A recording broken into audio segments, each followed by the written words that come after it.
Hello सांग मैंने जय जगन्नाथ वेलकम टू हृदय ब्लॉग्स चैनल।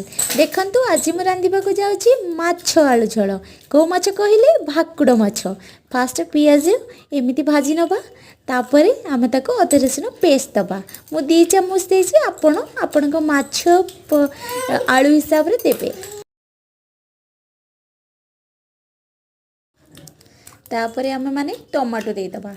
टमाटो दे सला परे किछि मात्रा रे मसला दबा जेमती कि लंका गुंड जीरा गुंड लूण धनिया गुंड आ गरम मसला टिके पकेबा। कहीं कहले गरम मसलार बास्ना किछि डिफरेंट।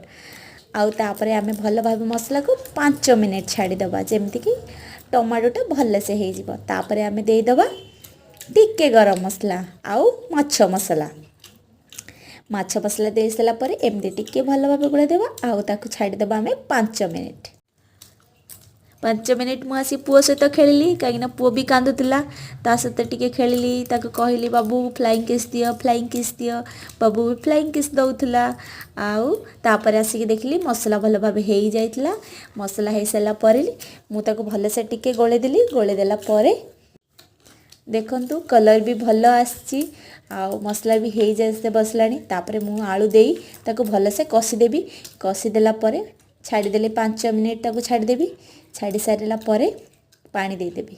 पानी देला परे देखिबे आलूटा भल भाबे फुटिजिवो कलर भी आसीजिवो आउ झोलर बास्ना तो बहुत भल आसला।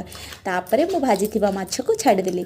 भाजी थिबा माछ को छाड़ी देई 5 मिनिट छाड़ी देबे। छाड़ी सारिला परे ता देरे टिक्के गरम मसला पकेकी गोळे देबे। देखंतु माछ तरकारी बहुत सुंदर देखा जाउची एट द लास्ट आउ बहुत टेस्टी थिला सत्तरे। आउ आपण भी देखि पारुथिबे बहुत सुंदर है तरकारी।